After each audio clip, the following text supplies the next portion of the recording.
Greetings to everyone. We are back with our statistical probability. In this video, we are discussing something about the probability of theorems that we have discussed in last topic. probability theorems के बारे में हम discuss कर रहे थे. Addition theorem को हमने discuss कर लिया था. जो एडिशन थ्योरम थी उसके अकॉर्डिंग अगर हमारे पास जो है दो इवेंट होते हैं, ठीक है, तो उन दोनों इवेंट्स की जो प्रोबेबिलिटी है वो एडिशन के अकॉर्डिंग ऐड हो जाती है. कहने का मतलब ये कि अगर एक इवेंट हो रहा है R, दूसरा इवेंट हो रहा है S, तो R और S की प्रोबेबिलिटी दोनों के एडिशन के थ्रू, और ये एग्जांपल हमने लास्ट टाइम स्टडी किया था जिसमें डिफरेंट बॉल्स थी हमारे पास. उसमें हमने वाइट और ब्लैक के लिए प्रोबेबिलिटी को फाइंड आउट किया. तो और वर्ड जहाँ भी आ जाएगा इसका मतलब ये है कि वहाँ पर हमने प्रोबेबिलिटी को ऐड कर देना है, डिफरेंट जितने भी हो जाए. ठीक है, तो आज हम दूसरी प्रोबेबिलिटी थ्योरम को डिस्कस करते हैं, and that is also related to the probability theorem and named as multiplication. Multiplication theorem. ठीक है, पहले इसकी स्टेटमेंट देख लेते हैं क्या है. According to this theorem, according to this theorem, if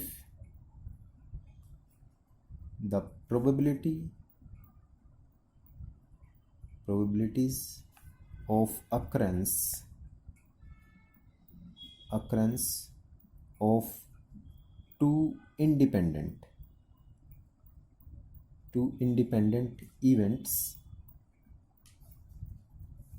दो इंडिपेंडेंट इवेंट है P1 and P2, then the probability of occurrence of two events simultaneously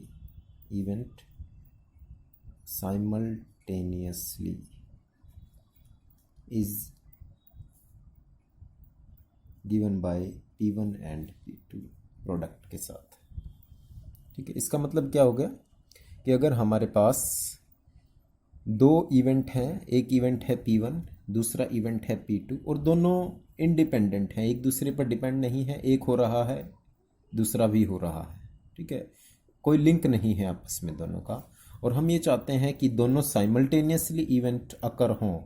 तो मल्टीप्लिकेशन थ्योरम ये कहती है कि उन दोनों की प्रोबेबिलिटी मल्टीप्लाई कर दो तो वो हमारा रिजल्ट मिल जाएगा.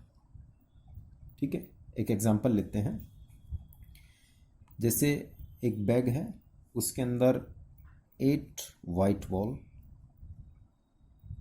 ठीक है, और 6 ब्लैक बॉल. 8 वाइट हैं और 6 ब्लैक हैं, और हम ये चाहते हैं कि हम उस बैग में से जिसके अंदर बॉल्स हैं, वाइट भी हैं और ब्लैक भी हैं, बिना देखे बॉल निकाल रहे हैं. और हमने एक बॉल निकाली, उसके बाद दूसरी बॉल निकाली, दो बॉल हमने इसमें से निकाली, बिना देखे निकाल रहे हैं हम. तो हम ये चाहते हैं what is the probability that both balls are black. But we are finding both balls are black, that we have to find out. दो बॉल निकाली, एक निकाली, उसके बाद ही दूसरी निकाल दी, और प्रोबेबिलिटी होनी चाहिए कि दोनों बॉल कैसे निकलें, ब्लैक निकले. ठीक है, तो मल्टीप्लिकेशन थ्योरम यहाँ पर होगी क्योंकि वाइट अलग है. ठीक है, वाइट की प्रोबेबिलिटी अलग होगी, इंडिपेंडेंट है. ब्लैक की प्रोबेबिलिटी अलग होगी. हम ये चाहते हैं कि दोनों को मिक्स करके, यानी साइमल्टेनियसली दोनों में से एक के बाद एक दूसरी बॉल निकाले हैं. तो हम प्रोबेबिलिटी फाइंड आउट करना चाहते हैं both the balls are to be black. तो बोथ द बॉल्स के लिए पहले तो हमें दोनों की प्रोबेबिलिटी को निकालना पड़ेगा. प्रोबेबिलिटी ऑफ फर्स्ट बॉल, और फर्स्ट बॉल ब्लैक होने की प्रोबेबिलिटी क्या होगी, लेट अस से P1. टोटल ब्लैक कितनी है हमारे पास 6, और आउट ऑफ 14 हमने निकालना है, 8 + 6, यही होती है प्रोबेबिलिटी का फॉर्मूला। ठीक है, अब दूसरी बॉल निकालनी है, probability of drawing second ball to be black. अब प्रोबेबिलिटी 6 नहीं है, बॉल पहली निकल चुकी है ब्लैक, तो अब प्रोबेबिलिटी दूसरी होगी P2 एंड दैट इज 5। अब बॉल कितनी है उसमें 13। तो प्रोबेबिलिटी थ्योरम के अकॉर्डिंग दोनों बॉल अगर ब्लैक हों तो हम मल्टीप्लाई रूल को एप्लीकेबल कर देते हैं। Both are black, both are black, तो P1 इंटू में P2 that is comed out to be 30 upon, ये हो गया आपका 182। So this is the probability of getting both balls to be black, 182, 30/182। तो इसका मतलब ये हो गया कि जब हम दोनों बॉलों को साइमल्टेनियसली एक साथ ले रहे हैं तो मल्टीप्लिकेशन थ्योरम लगेगी। अगर हम और बीच में निकाल करके प्रोबेबिलिटी को निकाल रहे हैं तो एडिशन थ्योरम लगेगी। ठीक है, तो ये कुछ बेसिक्स रूल हैं जो हमें आगे यूज़ करने पड़ सकते हैं या कोई एग्जांपल के लिए हमारे क्वेश्चन पेपर में आ जाए। तो इसके बाद ये हमारे प्रोबेबिलिटी थ्योरम्स हैं। अब हम बात करते हैं कुछ बेसिक्स फंडामेंटल आपके अकरेंस की। ठीक है, उसमें आपका कॉइन भी है, उसमें आपके डाइस भी हो सकती है, कुछ भी हो सकता है। तो एक सिंपल हम स्टार्टिंग करते हैं। सबसे पहले स्टार्टिंग करते हैं हम टॉसिंग ऑफ द कॉइन से। टॉसिंग ऑफ ए कॉइन, एक कॉइन है हमारे पास और उसको हमने टॉस करा है, सिंगल कॉइन। ठीक है, जब हम किसी कॉइन को टॉस कर रहे हैं तो प्रोबेबिलिटी हेड आने की 1/2 हो सकती है, क्योंकि आपने ये पहले पढ़ लिया है कि अगर हम कोई कॉइन ले रहे हैं तो उसमें प्रोबेबिलिटी हेड भी आ सकता है, टेल भी आ सकता है, यानी टोटल 2 हो सकते हैं उसमें नंबर ऑफ इवेंट्स। हम हेड के लिए प्रोबेबिलिटी निकालना चाहते हैं तो हेड एक बार 1/2, ऐसे ही टेल अगर निकालना है तो दैट इज आल्सो 1/2। ठीक है, सो ये हमारे पास सिंगल कॉइन के लिए हो गया प्रोबेबिलिटी का। इसके अलावा इसके अंदर और कोई केस नहीं बन सकता। सेकंड केस की बात करते हैं, टॉसिंग ऑफ 2 कॉइन्स। 2 कॉइन्स, अब हमारे पास 2 कॉइन हैं और दोनों कॉइन्स 2 तरीके से हम उसको एडजस्ट कर सकते हैं। दोनों कॉइन अनलाइक हैं। अनलाइक का मतलब ये हो गया एक तरीके से डिस्टिंग्विशेबल। ये वर्ड अब यूज होने वाला है हर बार, डिस्टिंग्विशेबल। डिस्टिंग्विशेबल मतलब दोनों अलग अलग हैं, पहचाने जा सकते हैं, डिस्टिंग्विशेबल हैं, डिस्टिंग्विश कर सकते हैं उसको, अलग अलग हैं। जैसे एक हमने गोल्ड कॉइन ले लिया, एक सिल्वर कॉइन ले लिया। ठीक है, एक कॉइन ए नाम दे दिया या बी दे दिया, गोल्ड या सिल्वर। अब इसमें पॉसिबिलिटी क्या हो सकती है कि पहला जब हमने ए को टॉस करा तो हेड आ गया, बी को टॉस करा तो उसमें भी हेड आ सकता है। पहली पॉसिबिलिटी ये हो सकती है। जब हमने इसको टॉस करा, इसमें टेल आ गया, हो सकता है इसमें भी टेल आ जाए। ठीक है, दूसरी पॉसिबिलिटी क्या हो सकती है कि पहला जब हमने इसको करा तो हेड और इसको करा तो टेल आ गया, या उल्टा हो सकता है कि इसके अंदर टेल आ सकता है और इसके अंदर हेड आ सकता है। ठीक, तो ये हमारे पास टोटल पॉसिबिलिटीज हो सकती हैं किसी भी 2 कॉइन को जो डिस्टिंग्विशेबल हैं, अनलाइक हैं, उनको हम टॉस करते हैं तो। ठीक है, साइमल्टेनियसली हमने दोनों कॉइन एक को नाम दे दिया, बी दूसरे को दे दिया। तो फर्स्ट टाइम जब हमने दोनों को करा तो ये पॉसिबिलिटी HH1, सॉरी यहाँ H2 लिखेंगे क्योंकि हमने इसको 2 का नाम दे रखा है सभी के लिए। H1 एंड H2 आ गया। दूसरे केस में क्या हो सकता है, दोनों में टेल आ जाए, T1 और T2। तीसरे केस में क्या हो सकता है, पहले के लिए हेड, दूसरे के लिए टेल, और पहले के लिए टेल और दूसरे के लिए हेड आ सकता है। तो टोटल केस 1, 2, 3 एंड 4, इसके अलावा और कोई नहीं बन सकता। ठीक है, तो टोटल केस हमारे पास कितने हो गए, 4। ठीक है, तो जब हमें प्रोबेबिलिटी निकालनी है कि दोनों में हेड आए तो कितनी प्रोबेबिलिटी होगी, एक ही सिचुएशन ऐसी है जिसमें दोनों में हेड आ सकता है, दैट इज 1/4। हम प्रोबेबिलिटी निकालना चाहते हैं दोनों में टेल आए, वो भी एक ही सिचुएशन हो सकती है, 1/4। हम चाहते हैं कि पहले में हेड दूसरे में टेल, वो भी एक ही प्रोबेबिलिटी है। और हम चाहते हैं कि पहले में टेल और दूसरे में हेड, तो वो भी एक ही है, 1/4। तो all these are the possible probabilities of tossing the two coins. अगर हम दो कॉइन को टॉस करते हैं तो उसमें मैक्सिमम ये केस हमारे पॉसिबल हो सकते हैं। ठीक है, अब अगर मान लिया, इसको आप इस तरीके से भी सोच सकते हैं। देखिए, हमारे पास ये कॉइन था जिसको हमने ए का नाम दिया, इसमें हेड आने की प्रोबेबिलिटी क्या है, 1/2। बी कॉइन था, इसमें हेड आने की प्रोबेबिलिटी क्या है, 1/2।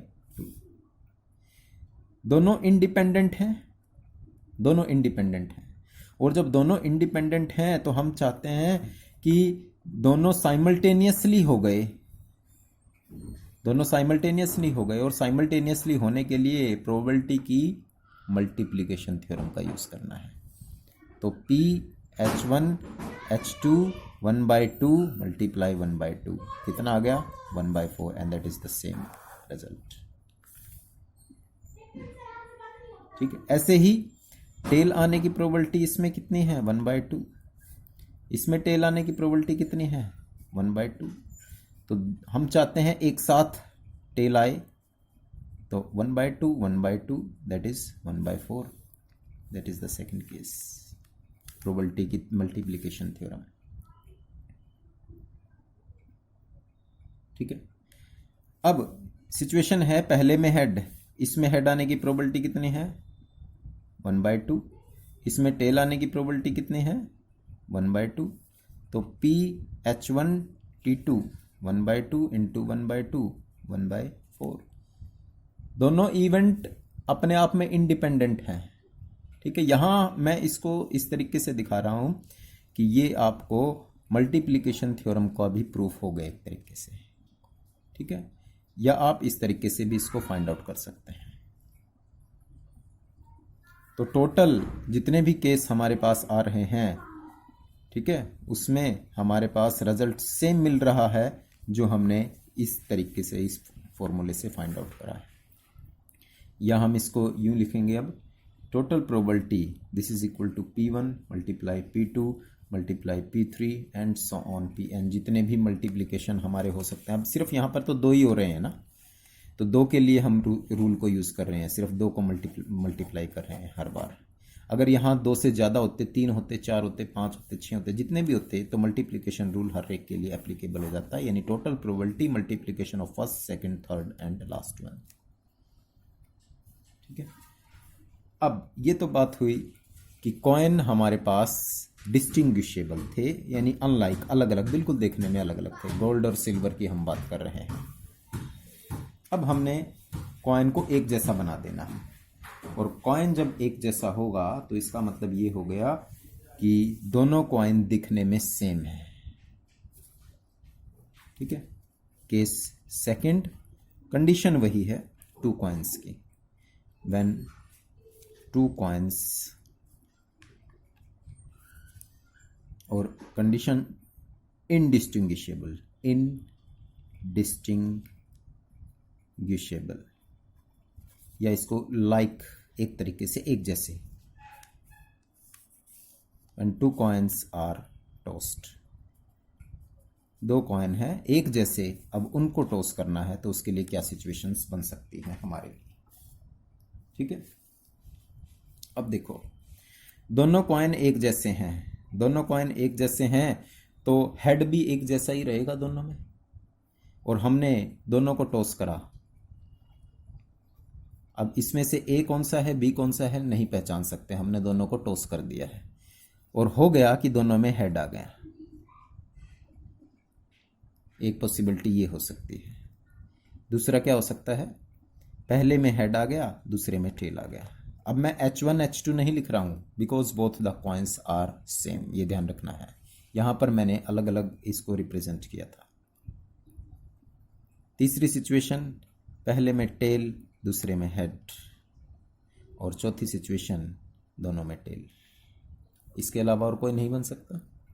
ठीक है, लेकिन अब इसमें ध्यान देने वाली बात यह है कि जब हम कंडीशन नंबर 2 और 3 को देखें तो बोथ आर द सेम। यहाँ H1 अलग नहीं है, T1 अलग नहीं है, T1 अलग नहीं है, H2 अलग नहीं है।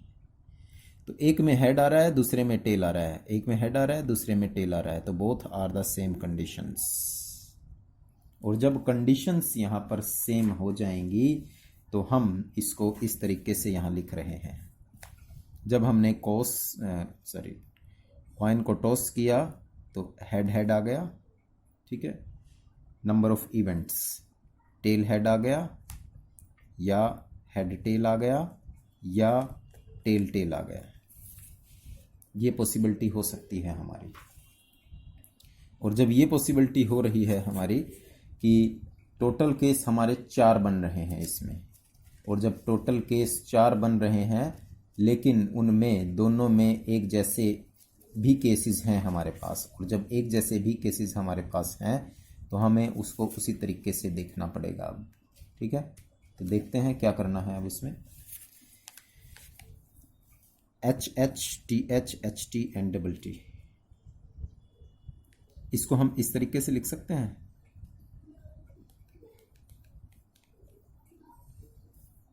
T प्लस H, आप यहां भी ये एप्लीकेबल कर सकते थे। ठीक है, कैसे कर सकते थे देखो एक बार, 4 केस थे टोटल आ सकता था। पहला कॉइन हमारे पास A है तो उसमें हेड 1 और टेल 1 हमने रिप्रेजेंट कर दिया। दूसरा कॉइन है B, इसको हमने रिप्रेजेंट कर रखा है हेड 2 प्लस टेल 2। इन दोनों का मल्टीप्लाई करो, यही आ गया। एक बार इससे करेंगे ये आ जाएगा, इससे करेंगे तो टोटल 4 केस। ऐसे ही इसके अंदर भी ये पॉसिबिलिटी है, लेकिन यहां पर हेड और टेल को डिस्टिंग्विशेबल करना इम्पॉसिबल है। ठीक है, और हेड और टेल को जब डिस्टिंग्विशेबल जो है अलग करना इम्पॉसिबल है, तो एक तरीके से H और H की मल्टीप्लिकेशन H स्क्वायर, ये रिजल्ट, T और T की मल्टीप्लिकेशन T स्क्वायर, ये रिजल्ट, प्लस अब यहां पर 2HT, A प्लस बी का होल स्क्वायर का फॉर्मूला लगा दिया एक तरीके से, ये बात है A square plus B square plus 2AB, और यहां पर ये दोनों 2AB ही बन रहे हैं। ठीक है, AB या BA लिख दो तो ये आ जाएगा हमारे पास। क्लियर है सिचुएशन अभी तक? अब हमने प्रोबेबिलिटी फाइंड आउट करनी है। अभी मैंने प्रोबेबिलिटी नहीं निकाली है, यहां ध्यान रखना, सिर्फ केस बताए हैं क्या हो सकते हैं, टोटल केस कितने पॉसिबल हैं।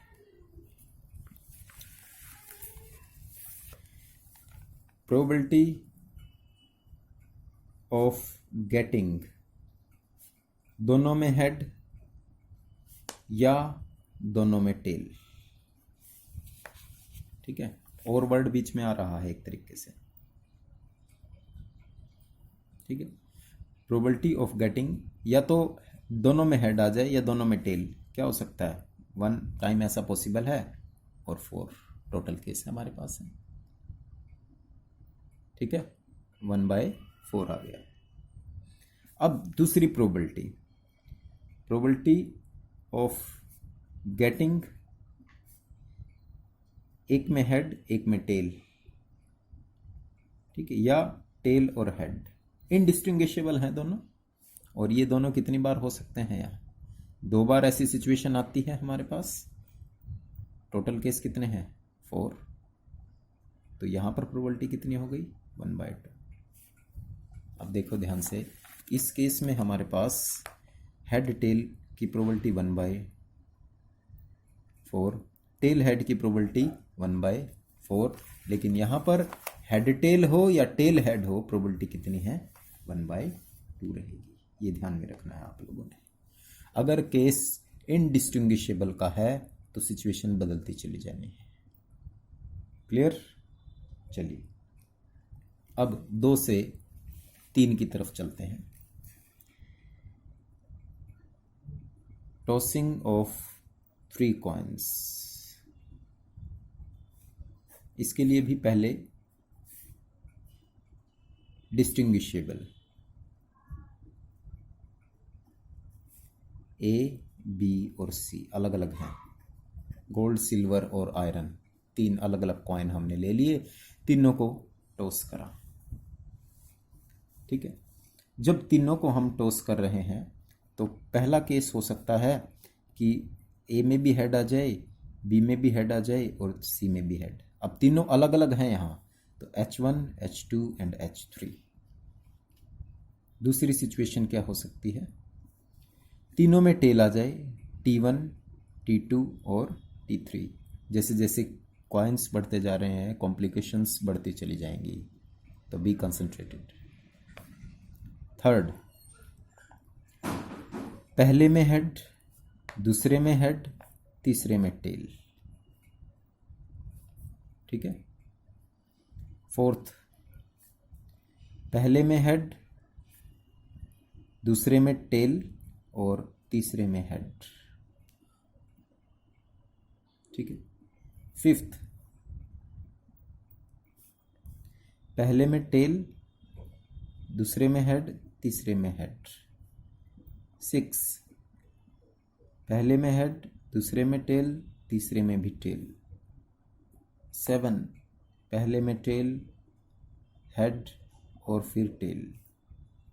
और तीसरा और 8वां केस हमारा पहले में टेल, दूसरे में टेल और तीसरे में हेड। इसके अलावा इसमें और कोई केस नहीं बन सकता। ठीक है। इसको आप सीक्वेंस वाइज याद भी कर सकते हैं। याद करने का मतलब ये है कि इसको तरीके से लिखें।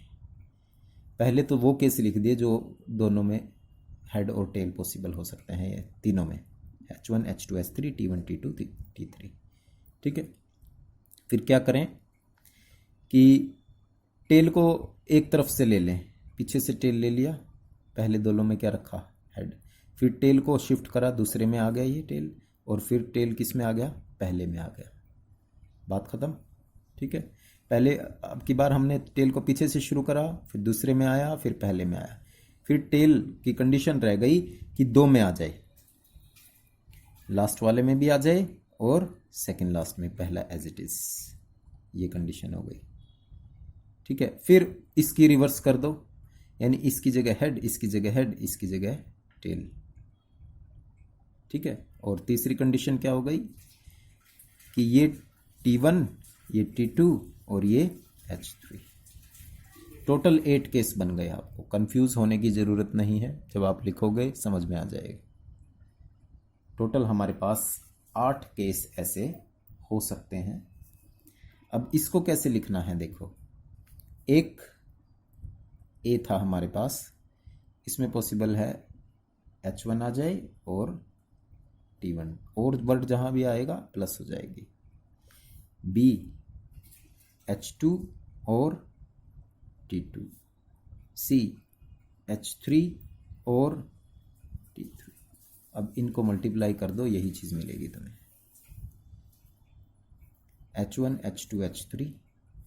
एक को ले लो H1, फिर दूसरे के साथ, फिर तीसरे के साथ, यही चीज़ हमें मिलती चली जाएगी। ठीक है। तो प्रोबेबिलिटी टोटल केसेस के अकॉर्डिंग हमारे पास क्या है? 8 हैं टोटल केस। अब किसी की भी प्रोबेबिलिटी निकालोगे तो वो 1/8 आएगी, चाहे तीनों में हेड आए, तीनों में टेल आए, 2 में हेड आए, अलग अलग हैं, ये ध्यान रखना। ठीक है, एक में टेल दो में हेड आए, या दो में टेल एक में हेड आए, दो में टेल एक में हेड, लेकिन डिस्टिंग्विशेबल है, इसलिए एक केस एक ही बार हो सकता है। तो हर केस के लिए प्रोबेबिलिटी 1/8 रहेगी, as the events are independent and equally likely.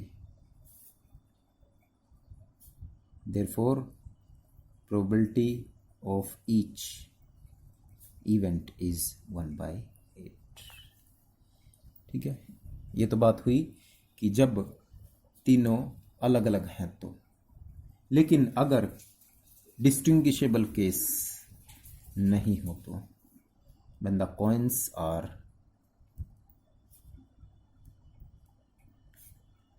indistinguishable, पहचाना ही ना जा सके कि कौन सा कॉइन है। ठीक है, तो जब पहचाना ही नहीं जा सकता, तीनों एक जैसे कॉइन है, तो हेड तीनों में एक जैसा रहेगा। तो H1, H2 और H3 तीनों ही सेम रहेंगे। H लेट अस से T1, T2 और T3 तीनों में ही T रहेंगी लेट अस से। तो इसका मतलब ये हो गया, जब हमने फर्स्ट को टॉस करा तो उसमें भी हेड और टेल आ सकता है, दूसरे को करा तो उसमें भी हेड और टेल आ सकता है, तीसरे को करा तो उसमें भी हेड और टेल आ सकता है। और we can write this value as H plus T का क्यूब। इसमें स्क्वायर बना था, इसमें क्यूब बन गया है। ठीक है, अब प्रोबेबिलिटी तीनों में हेड आने की तो एक ही हो सकती है, और केस हमारे पास 8 ही रहेंगे, 1/8। या प्रोबेबिलिटी टेल आने की तीनों में भी एक ही रह सकती है, वो ये है। लेकिन प्रोबेबिलिटी 2 बार हेड 1 बार टेल, या फिर प्रोबेबिलिटी 2 बार टेल 1 बार हेड, कितनों में पॉसिबल है देखो जरा एक बार। इसी को देख लेते हैं, इसी से समझ में आ जाएगा। 2 बार हेड 1 बार टेल 1, ठीक है, 2 बार हेड 1 बार टेल 2, 2 बार हेड 1 बार टेल 3, और कोई नहीं है जिसमें 2 बार हेड है। ठीक है, और ये अलग अलग नहीं रहेंगे, अब सेम बन गए। तो that is given by 3/8, not 1/8, that is 3/8। ऐसे ही 2 tail 1 head, 2 tail 1 head, 2 tail 1 head, different नहीं है, that's why it is also 3/8। ठीक है, आप इसको इस तरीके से भी लिख सकते हैं, PH का स्क्वायर T या PT का स्क्वायर H। 3 बार हो सकता है ये, और हर एक की प्रोबेबिलिटी कितनी है? 1/8। 1 2 3 टाइम्स है, एक की प्रोबेबिलिटी कितनी है? 1/8। तो इसको आप ऐसे भी लिख सकते हैं या ऐसे भी लिख सकते हैं, दोनों ही तरीके से ठीक है। लेकिन इस केस में जिसमें डिस्टिंग्विशेबल था, सबकी प्रोबेबिलिटी 1/8 रहेगी। ठीक है, आई होप कि आपको जो है ये चीज़ क्लियर हो गई होगी टॉसिंग ऑफ द कॉइन्स के लिए, 3 कॉइन्स के लिए। ठीक है, वीडियो थोड़ी सी अभी लेंथी है, इसको यहीं रोक रहे हैं। दूसरी वीडियो में हम जो है वो n के लिए, n नंबर्स के लिए इसको डिस्कस करेंगे, और फिर डाइस के लिए। Thank you.